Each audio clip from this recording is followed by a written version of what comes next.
दोस्तों, आप लोगों को बहुत बहुत नमस्कार। आशा है आप सब लोग स्वस्थ होंगे, मज़े में होंगे। आज मैं आपके लिए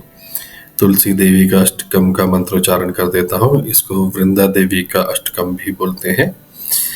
इसका मैं आपके लिए सावधानी पूर्वक मंत्रोच्चारण कर देता हूँ। आपसे एक ही प्रार्थना है, जब भी मंत्रों का उच्चारण सुने उसे पूरा करके ही उठें। साथ में आप मंत्रोच्चारण कर रहे हैं या सुन रहे हैं, आपको दोनों में बराबर का लाभ मिलता है। तो आइए शुरू करते हैं मंत्रोच्चारण। गांगेये चाम्पेये तडित विनिंदी रुचिः प्रवा स्नपितात्मवृन्दे बन्धुक बन्धु द्युति दिव्यवासो वृन्दे नमस्ते चरणारविन्दम् बिम्बाधरोदित्वर मन्दहास्ये नासाग्रमुक्ता द्युतिदीप्तास्ये विचित्ररत्नाभरण श्रीयाढ्ये वृन्दे नमस्ते चरणारविन्दम् समस्त वैकुण्ठ शिरोमणो श्री कृष्णस्य वृन्दावन धन्य धाम्नि दत्ताधिकारे वृषभानुपुत्र्या वृन्दे नमस्ते चरणारविन्दम् त्वदाज्ञापल्लव पुष्पभृङ्ग मृगादिभिर्माधव केलिकुञ्ज मध्वादिभिर्भान्ति विभूष्यमाणा वृन्दे नमस्ते चरणारविन्दम्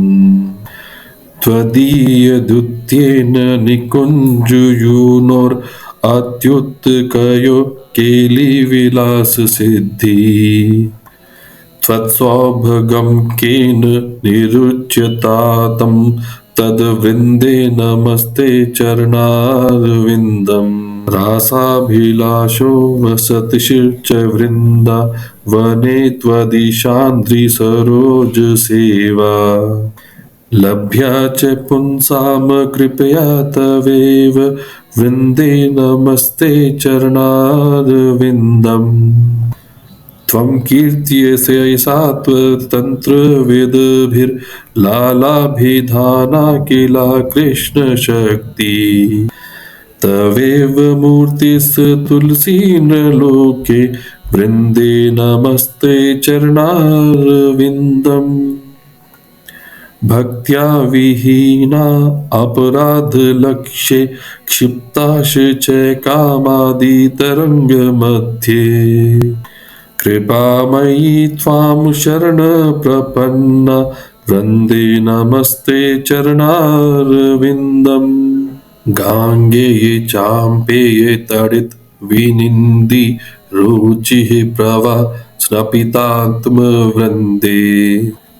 बन्धुक बन्धु द्युति दिव्यवासो वृन्दे नमस्ते चरणारविन्दम् बिम्बाधरोदित्वर मन्दहास्ये नासाग्रमुक्ता द्युतिदीप्तास्ये विचित्ररत्नाभरण श्रीयाढ्ये वृन्दे नमस्ते चरणारविन्दम् समस्त वैकुण्ठ शिरोमणो श्री कृष्णस्य वृन्दावन धन्य धाम्नि दत्ताधिकारे वृषभानुपुत्र्या वृन्दे नमस्ते चरणारविन्दम् त्वदाज्ञापल्लव पुष्पभृङ्ग मृगादिभिर्माधव केलिकुञ्ज मध्वादिभिर्भान्ति विभूष्यमाणा वृन्दे नमस्ते चरणारविन्दम् त्वदीयदुत्येन निकुञ्जयूनोरत्युत्कयो केलिविलाससिद्धि त्वत्सौभगं केन निरुच्यतातं तद्वृन्दे नमस्ते चरणारविन्दम् रासाभिलाषो वसतिश्च वृन्दावने त्वदीशान्द्रिसरोजसेवा लभ्या च पुंसाम कृपया तवेव वृन्दे नमस्ते चरणारविन्दम्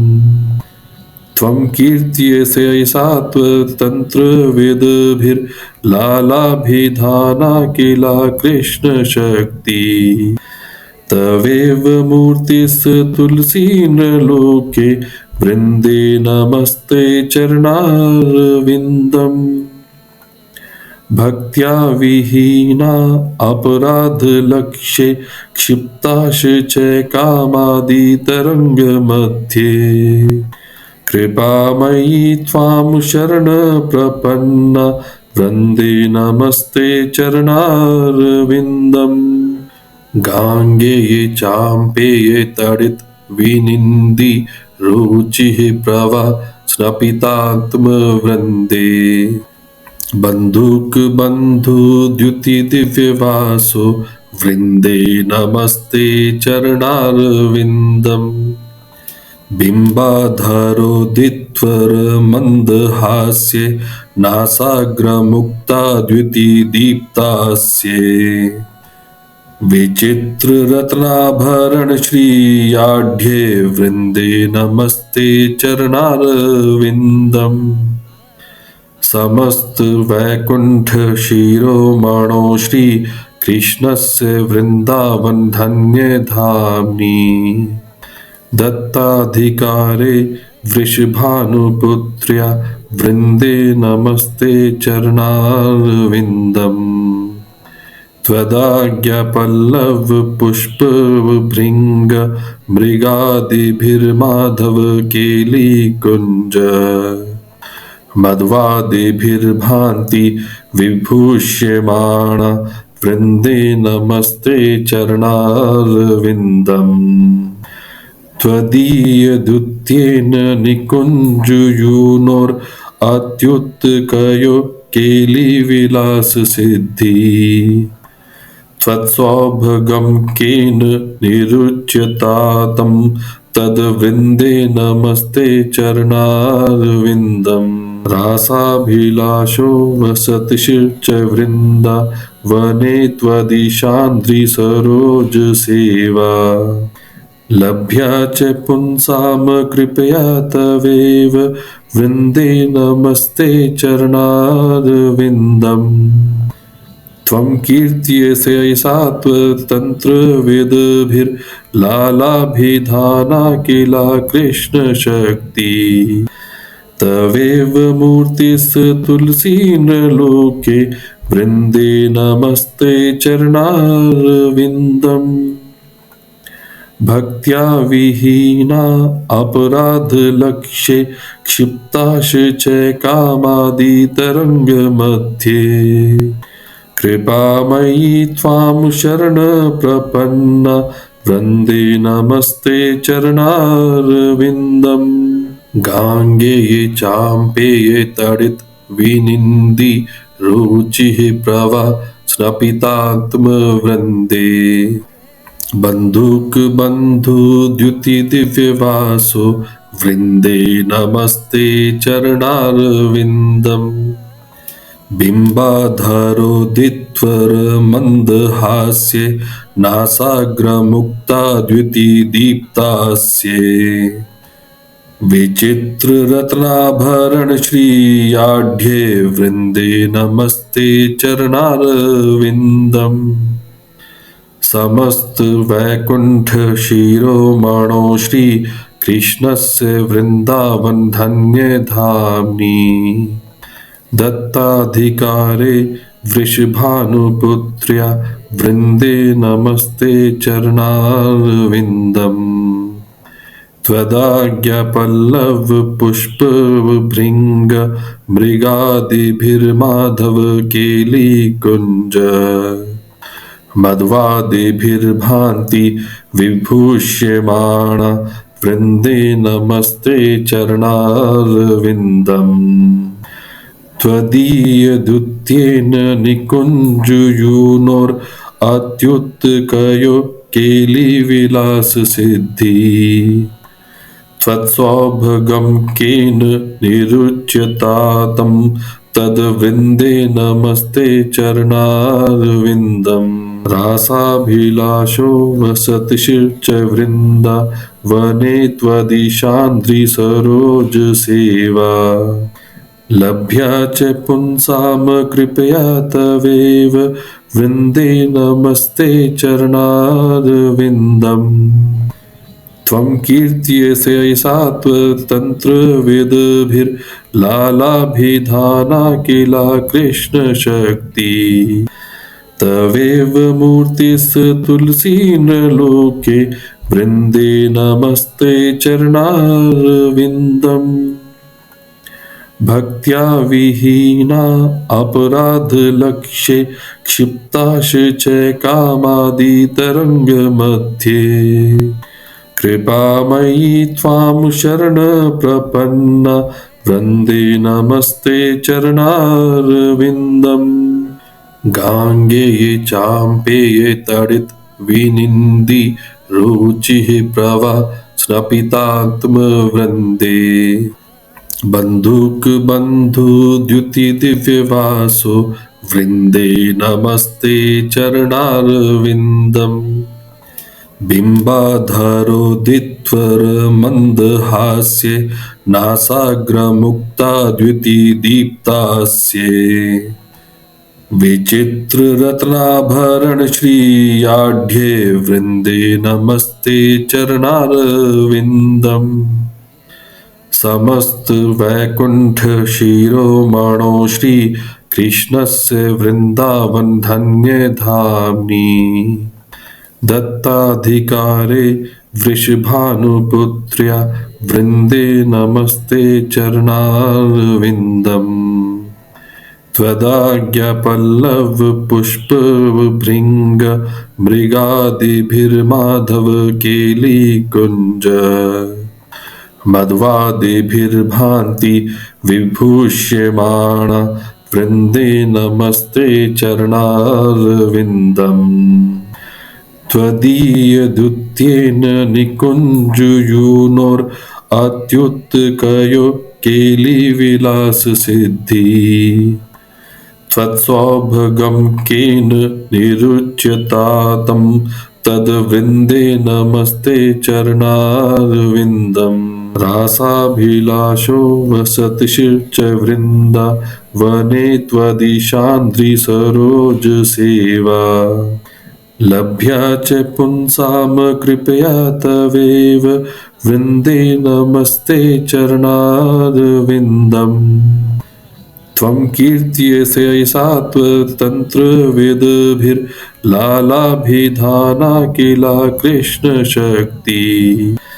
तवेव मूर्तिस्तुलसीनलोके वृन्दे नमस्ते चरणारविन्दम् भक्त्या विहीना अपराधलक्ष्ये क्षिप्ताश च कामादितरङ्गमध्ये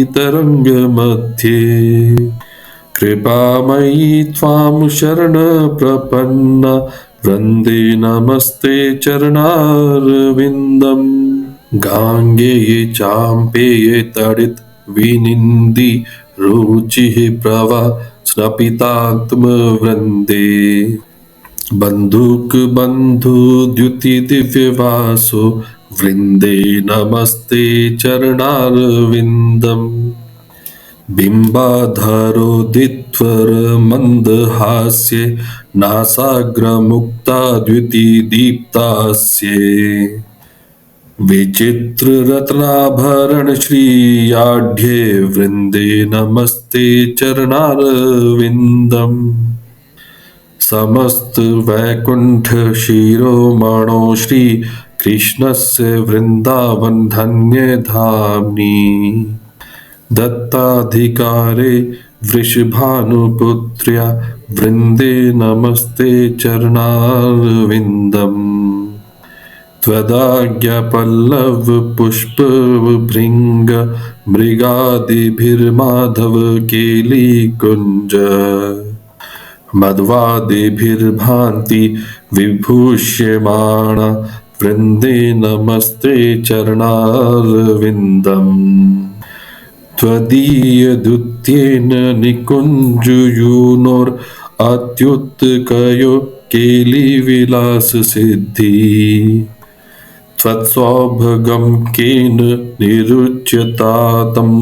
तद्वृन्दे नमस्ते चरणारविन्दम् रासाभिलाषो वसतिशिर्च वृन्दावने त्वदीशान्द्रिसरोजसेवा लभ्या च पुंसां कृपया तवेव वृन्दे नमस्ते चरणारविन्दम् त्वं कीर्त्यसे सात्वतन्त्रवेदभिर्लालाभिधाना किला कृष्णशक्ति तवेव मूर्तिस्तुलसीनलोके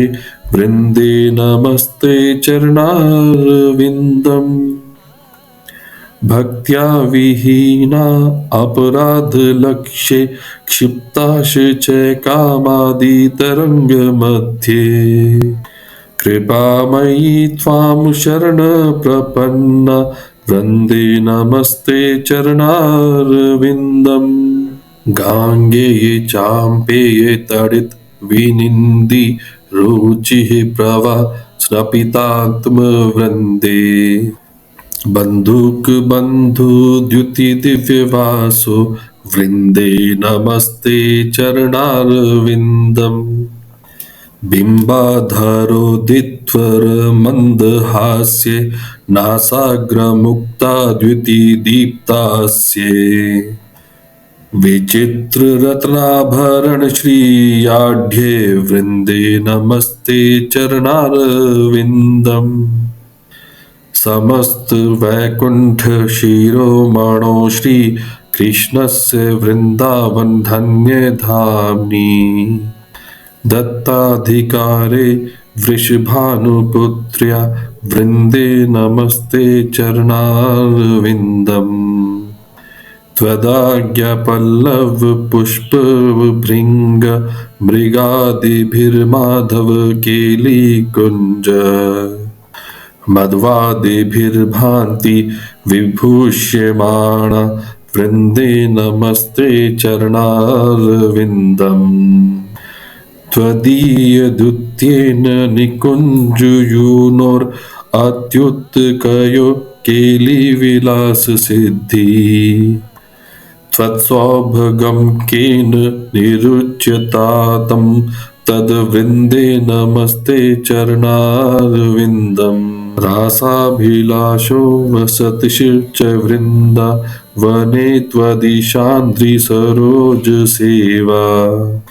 लभ्या च पुंसां कृपया तवेव वृन्दे नमस्ते चरणारविन्दम् त्वं कीर्त्यसे सात्वतन्त्रवेदभिर्लालाभिधाना किला कृष्णशक्ति तवेव मूर्तिस्तुलसीनलोके वृन्दे नमस्ते चरणारविन्दम् भक्त्या विहीना अपराधलक्ष्ये क्षिप्ताश च कामादितरङ्गमध्ये कृपामयी त्वां शरणप्रपन्ना वृन्दे नमस्ते चरणारविन्दम् गाङ्गेये चाम्पेये तडित विनिन्दी रुचिः प्रवा स्नपितात्मवृन्दे बन्धुक बन्धु द्युति दिव्यवासो वृन्दे नमस्ते चरणारविन्दम् बिम्बाधरोदित्वर मन्दहास्ये नासाग्रमुक्ता द्युति दीप्तास्ये विचित्ररत्नाभरण श्रीयाढ्ये वृन्दे नमस्ते चरणारविन्दम् समस्त वैकुण्ठ शिरोमणो श्री कृष्णस्य वृन्दावन धन्य धाम्नि दत्ताधिकारे वृषभानुपुत्र्या वृन्दे नमस्ते चरणारविन्दम् त्वदाज्ञापल्लव पुष्पभृङ्ग मृगादिभिर्माधव केलिकुञ्ज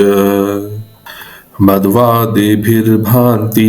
विभूष्यमाणा वृन्दे नमस्ते चरणारविन्दम् त्वदीयदुत्येन निकुञ्जयूनोरत्युत्कयो केलिविलाससिद्धि त्वत्सौभगं केन निरुच्यतातं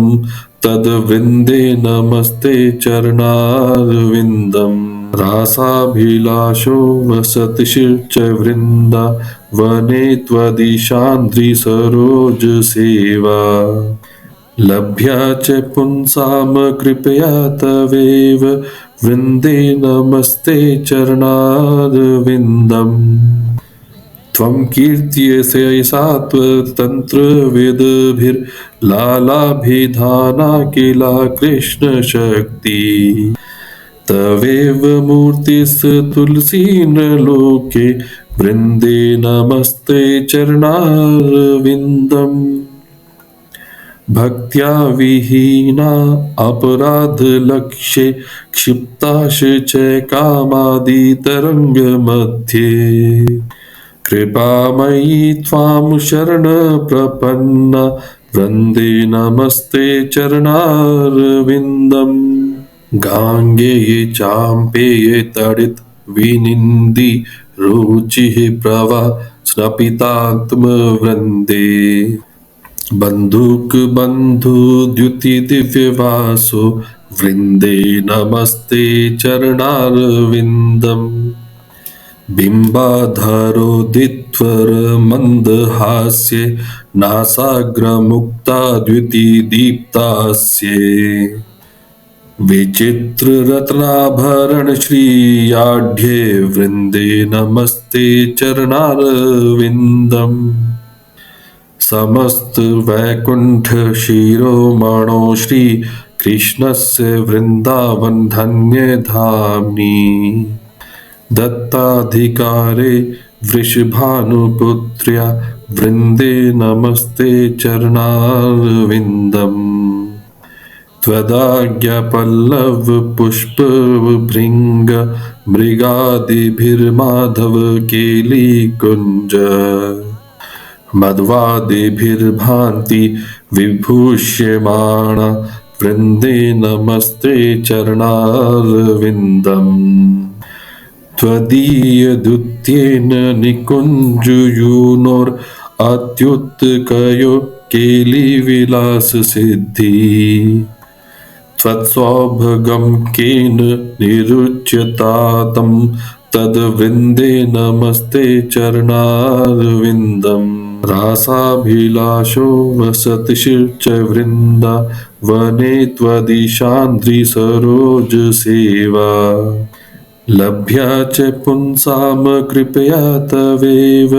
वृन्दे नमस्ते चरणारविन्दम्